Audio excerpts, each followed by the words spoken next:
been a bit more than a minute, to be fair, guys. I have not posted a video now in about 2.5, maybe even 3 months. I apologise for anyone who has been following on the series. First, I want to thank you for your retention and watching the whole videos, because I really appreciate it. This means a lot. Obviously, I kind of started this journey, the documentation of this journey, just to show you guys the very real, the authenticness of a first time bodybuilding prep, show you guys the ins and outs, how it looks, how I'm dealing with it. So hopefully you guys, if it is your first time competing, or you are looking to compete, you can get a lot of value from this sort of series, kind of see how I deal with things and how the whole process looks. But yeah, we are back with the YouTube. So on the agenda today, we have a leg day. Super excited for it. Honestly, I actually really enjoy training legs at the moment, because I'm only training legs once per week, because obviously I'm doing men's physique. If you guys didn't know, there's not really a need to train legs more than once a week. So when I do train legs, I actually quite look forward to it, because it's been a whole week since I last trained it. So super excited for that. Also, throughout this video, I'm gonna be talking a little bit about my experiences on prep so far. Got a few questions to answer from some of you guys, so I'll be answering those throughout the video, and just talk to you guys generally about how I've been getting on. We are currently halfway through prep, pretty much exactly this week. So we are 11 weeks into prep, and we are 11 weeks out from my first show, which is the PCA First Timers event up in Birmingham on the 22nd of September. So if you guys are going to it, if you're around, if you know anyone competing there, come say hello. If you happen to watch this video, happen to know who I am, that would be sick to meet some of you guys. But yeah, honestly, really looking forward to it. So let's go through the video, have a little chat about some of the things. But first of all, let's go and get meal one underway.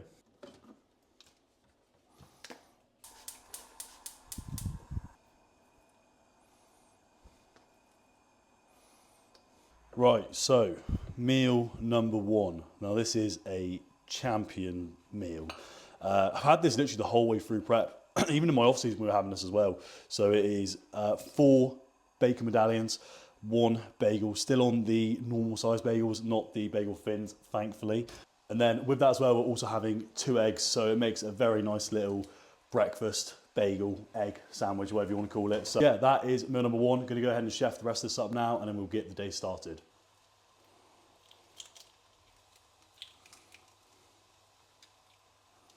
Oh, look at that for a belter. Absolute belter of a breakfast. That is fucking fantastic. But yeah, anyway guys, this isn't gonna be a full day of eating, because I've kind of done one before and I don't want to do a full day of eating just yet, but we'll do another one. When I get a big change to food, I'll do like an updated full day of eating to kind of see how that looks and what the changes are like throughout prep. But for my current caloric intake, for people that are interested, we are 11 weeks out, and this might sound a bit ridiculous, but I am still eating 4.2K, so that's 4,200 calories on training days, and about 3,500 on rest days. And you might be thinking, Aaron, that's a bulk, mate. Why are you eating so much food? Well, obviously, it's all relevant to the individual. I'm quite a tall, heavy person, so I just do need a lot of food. When I started prep, my maintenance was around 6,000 to 6,500 calories. So we are still in a fairly high percentage of a deficit. And obviously my output at the moment is very high as well. I'm doing 6 times 30-minute cardio sessions fasted and 18,000 steps minimum daily as well. So output is very high, obviously still training very intensely. So that is kind of why at the moment my food's still high, which is a blessing. I think the whole hard gainer thing, which I guess I will identify as, is like a blessing and a curse. When you're trying to bulk, it's horrible. Like trying to put the amount of food away necessary to gain size is like that uncomfortable. I'm eating 7,000 to 8,000 calories in off season, which I know doesn't sound like much like a pro bodybuilder, but obviously I'm not a pro bodybuilder. But it's just a huge amount of food, really uncomfortable to get all that in clean as well. But when I come around to cutting or prepping like I am now, it's quite a nice thing, because I can still eat a good amount of food. Like hunger hasn't really been an issue just yet. Like obviously I'm starting to get a bit hungrier between meals, but I wouldn't say I'm suffering really in the slightest, which is quite fortunate. But then again, we are still 11 weeks out. The worst is yet to come. But anyway, enough of that. Let's go ahead and eat this meal. Yes, Lewis, how are we doing, mate? Hope you've had a good week so far, mate.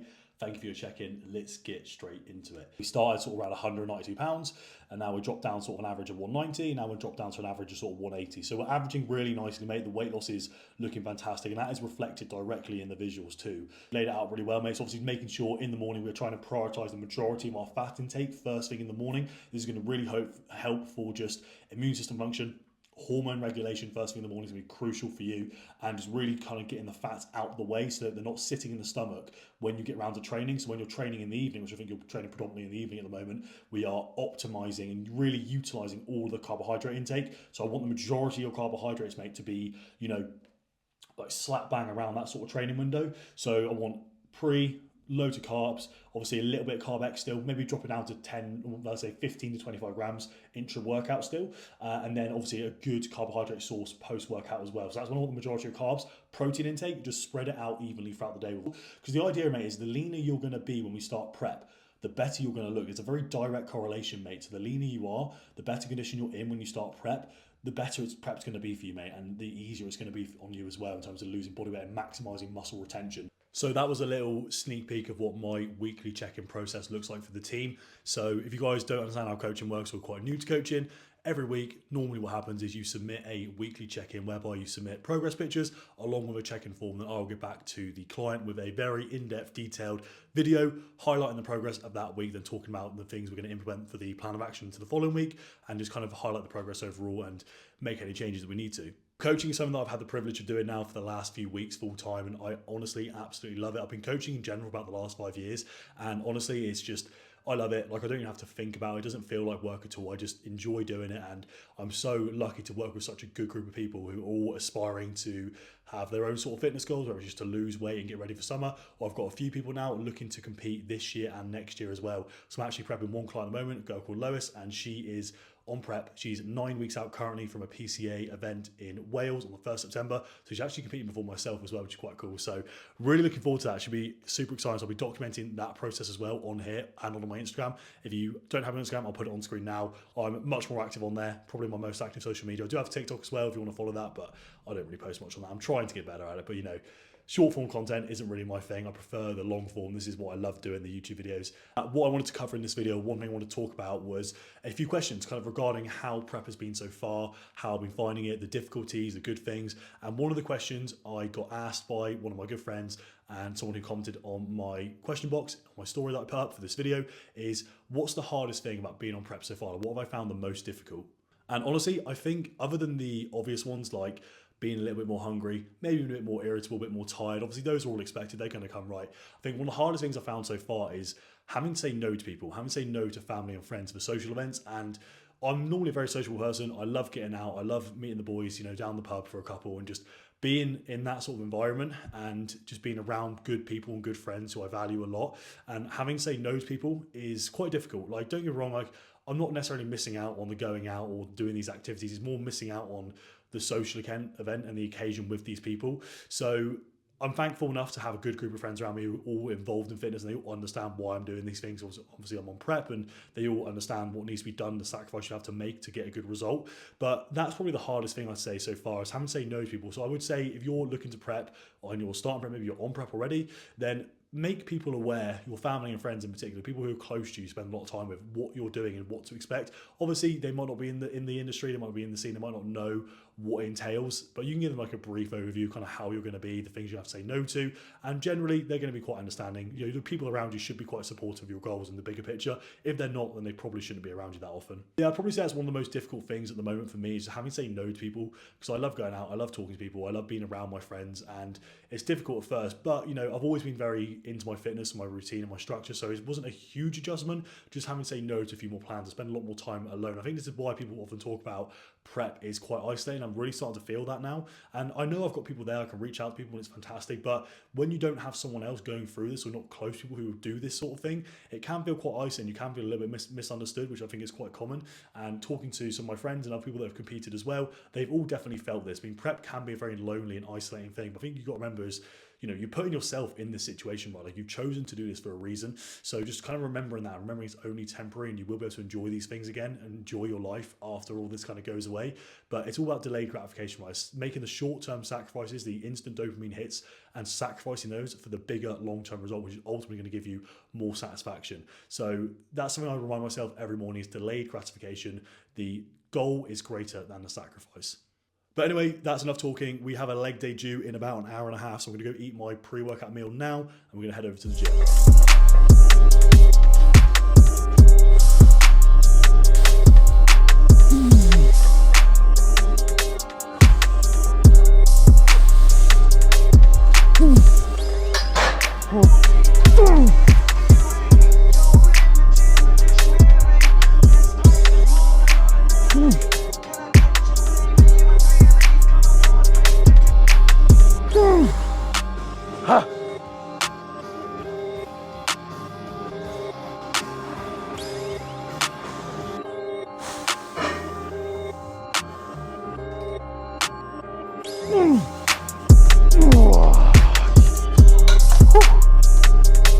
day. Right, so second exercise in, seated hamstring curl done. I believe now we have quads to do. So leg extension is, then we're moving on to a leg press. My leg days at the moment are very tame. We're not doing an awful lot. So obviously men's physique being all top half pretty much. So leg day volume is minimal. We're not looking to grow muscle, we're just looking to maintain what we've got.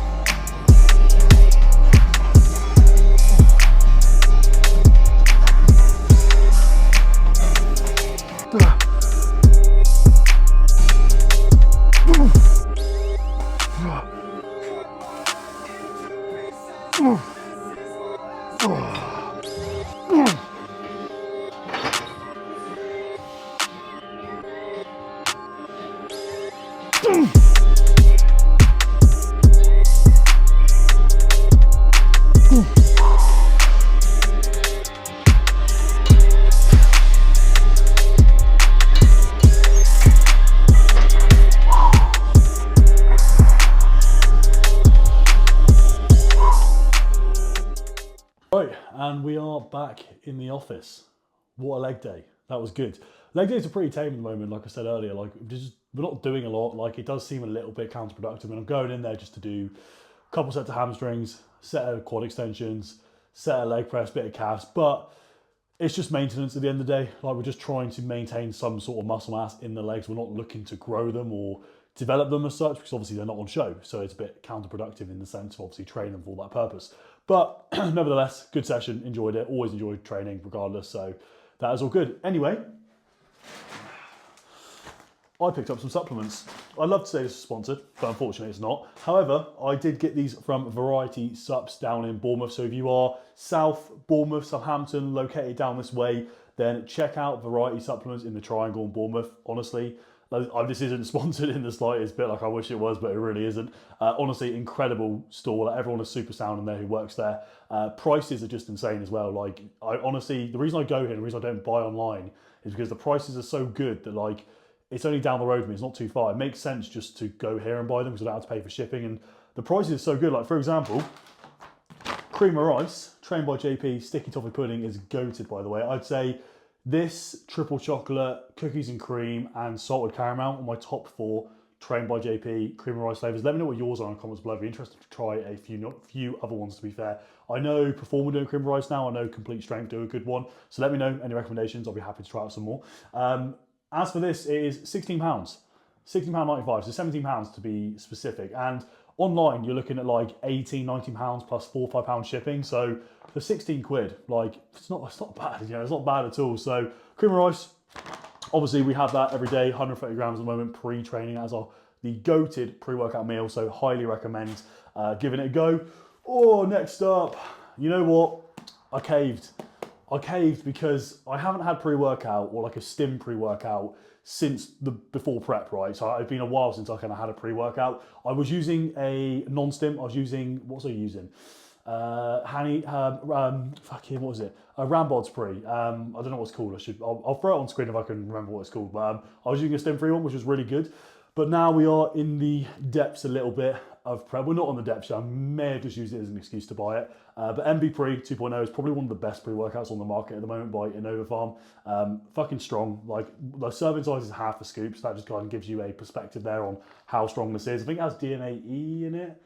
It has some sort of dimethylamine, whatever the last sort of sub-strand of the still legal version. Obviously, if you're an OG, you will know about DMAA, DMHA, variants of 1,3-dimethylamine, which was a incredible compound, but now banned, unfortunately, for many quite appropriate reasons. Yeah, back on the pre-workout game. Going to try and not use this all the time, only when I need it. Realistically, I'm going to end up taking it every day because I'm just a stim head and I'm on prep, so I've got an excuse. But we'll start with half a scoop and we'll see how we get on. Saves me having to take a monster pre-session as well. Bit more of a kick and save a bit of money, you know, having pre-workout instead.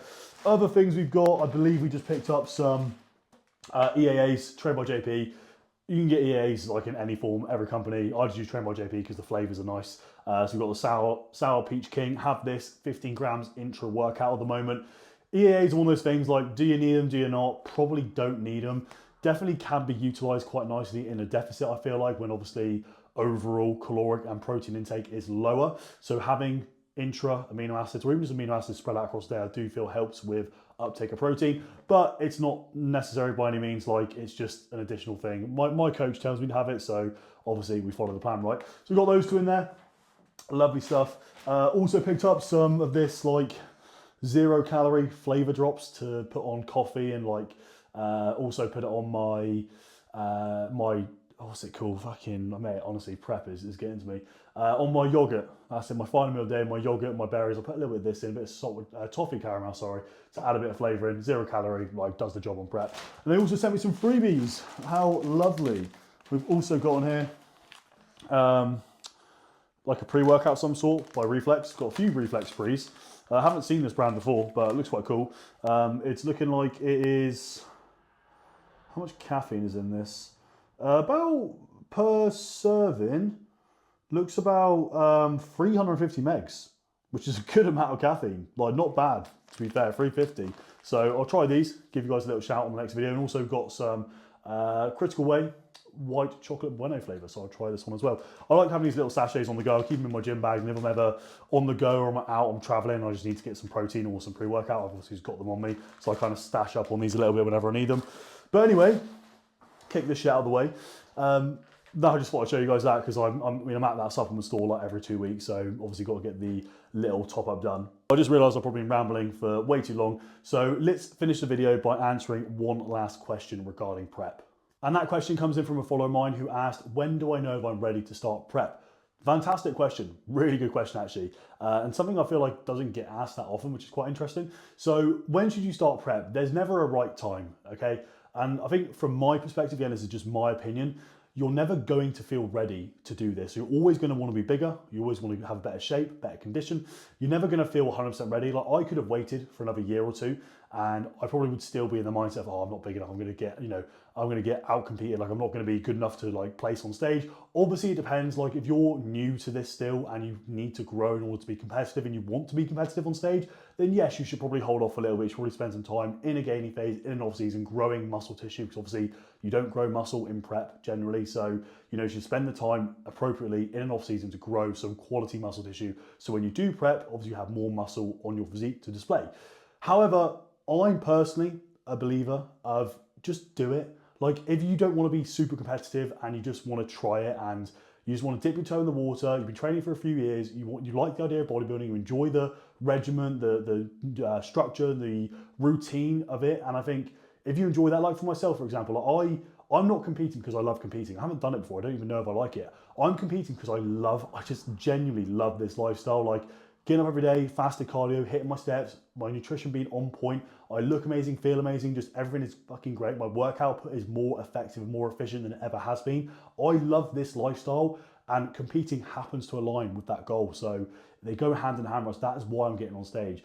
But to answer the question, you're never gonna feel like you're gonna be 100% ready. So just do it. Like, I had this ultimatum, I guess, back when I was powerlifting as well. I always wanted to be stronger, and I kept putting powerlifting off and off and off until I felt like I was okay. But I always felt the same. Like, every time I waited before I put myself in for a powerlifting competition, I was like, I'm not strong enough. I'm going to get, embarrassed on the platform. But just do it. Like, who cares? Same with bodybuilding. Like, if you love it and you've been training for a while and you want to have something to focus on, you want to have a goal which is going to make your training more efficient, you're going to be more motivated, you're going to enjoy it more, then just do it. Like, you don't have to be the next Chris Bumstead. You don't have to be a genetic phenomenon to get on stage. You can do it because you enjoy it. And I think this is a common misconception in the industry now, is people seem to think you need to have like a certain size. And yes, I understand that if you want to be competitive on stage, you do need to wait and you need to grow. You need to spend that time in the off season to grow. However, if you just want to do it because you enjoy it and you just want to get on stage and see what it feels like, just do it. There's no rules. You don't have to be a certain size to compete in amateur bodybuilding. Just do it for a bit of fun. Just get on stage and give it a go and see how you get on. It's my best advice I can give you. But anyway, guys, I'm going to wrap it up there. Probably been a good 15-20 minute video by now. Hopefully you guys enjoyed this first one back in a little bit of time. If you have got this far, I don't say this often, I don't try to be preachy about it, but if you can subscribe, it really goes a long way. Share this video with anyone you know who is on bodybuilding, on a prep, or wants to get into it. Anyone that might benefit from this sort of content. I'll be posting these more regularly now, as I'm now full-time coaching. I have the time in my hand to put some time into content creation and be more interesting as well, obviously, because I can film more cool things throughout the day. So there will be weekly videos. I'm making that a promise. There will be weekly videos from now on until show day, and then I've got a really cool show day video planned, which my friend is going to come film for me, which will be a whole show day finale video, I guess you could call it. But anyway, guys, going to keep it there. If you enjoyed, drop a like, drop a comment. I'll catch you guys in the next one.